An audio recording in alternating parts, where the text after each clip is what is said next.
حياتي وجنتي، انت عيوني وبسمتي.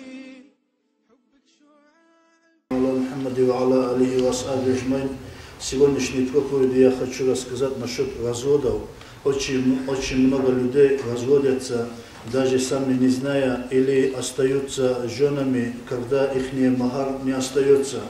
И это большой грех на того человека, кто оставляет с собой жену, жену оставляет, и если даже махар убрал человек. Аллах тоже в Коране упоминает то, что развод, бисмиллахи рахмани рахим, ат-талаку марратани фа имсакум би ма'руфин ау тасрихин би ихсанин. Это говорит, два раза говорит, талак сделать, говорит, или человек должен задуматься, ее оставить, или говорит хорошим словом, хорошим днем, ее, говорит, выпроводить из дома. Вот так нужно говорить, делать. И в другом аяте говорится: «Я айюхан наби, иза талахтумун нисай фаталликухунна ли'иддатихинна». О пророк, саллаллаху алейхи вассалам, говорит Всевышний Аллах, если вы отпускаете своих женщин, расходитесь со своими женщинами, вы, говорит, расставайтесь с ним, отдавая им время, говорит, время. Но время, как это имеется в виду? Там, если человек два раза сказал талак туки, если сказал человек, и она уходит, там имеется в виду 3 месяца срок есть, там, пока она не очистится 3 раза. 3 месяца срок есть, в течение этого срока, если мужчина обратно ее вернет, у нее остается вот это махар. А если мужчина ее не возвращает, то в этом случае она имеет право выйти за другого человека замуж. Или она имеет право выйти замуж после этого срока, уже после этого срока имеет право выйти замуж за этого человека, если она сама захочет. Сделав обратно же махар. Махар нужно делать обратно, как первый раз. Если 2 раза вот это талак сделал, или 1 раз, если талак сделал человек. За этого, а если человек сразу 3 талака сделал, то в этом случае он не может ее оставить у себя дома. Она уже сразу уходит. Сразу у нее получается талак. Талак тоже бывает 2 видов бывает. Это сарих открытым текстом, который говорится, и который намеком, который говорит. Открытым словом, который говорится, например, 3 вида слова есть. Ат-талак и вассара валь-фард.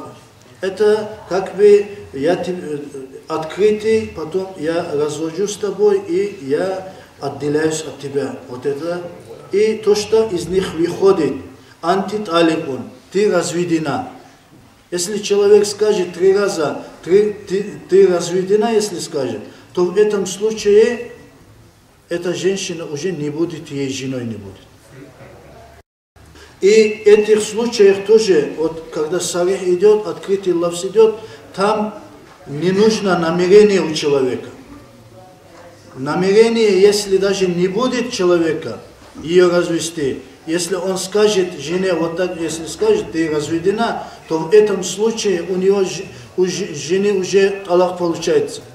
Он не может обратно с ней жить дальше. А если у него кинаят, с намеком говорит, если, например, антихулиятин, айхулиятин минни, ты очистилась как бы от меня, или антибарият анмунфисалатин анни, ты от меня отдалилась. Вот если вот в этом случае вот так скажет, например, человек, то в этом случае у него намерение будет считаться. Он хотел этим сказать, он хотел этим словом ее развести, или просто слово у него вот это было. Или аль-хакк би ахлика, то, что тебе обеспечит твой отец, мать, они должны, или братья должны тебя обеспечивать. Если вот так он скажет, то в этом случае тоже у него считается намерение. Этим он хотел сказать, что он развелся с ней, или этот человек просто сказал, что твои родители тоже, твои братья тоже должны помогать мне, помогать тебе. Вот так если сказал. Вот это намерение должно считаться в этом случае.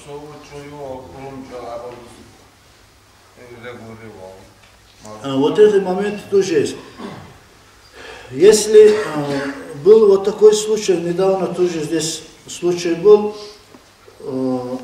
если, например, многие случаи тоже бывают, мужчина пьет, например, не выполняет свою мужскую обязанность, не кормит семью, в этом случае родители или родственники должны обязательно обратить на это внимание. Они должны не оставлять их вместе, потому что если вот такой случай бывает, если мужчина не хочет развести, то в этом случае жена или вот родственники вот этой жены должны обязательно подойти этим вопросом к имаму. Должны.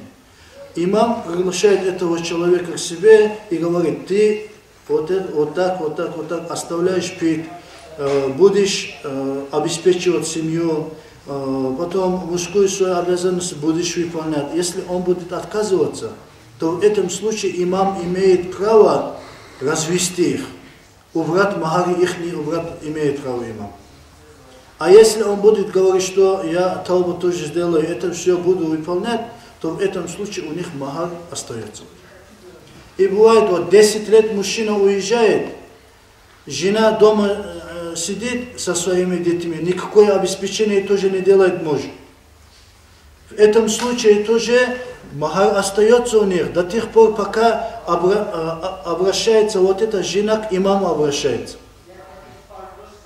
Если она имаму обращается, имам должен предпринять уже меры или убрать махар, или этого человека привести ее дом уже.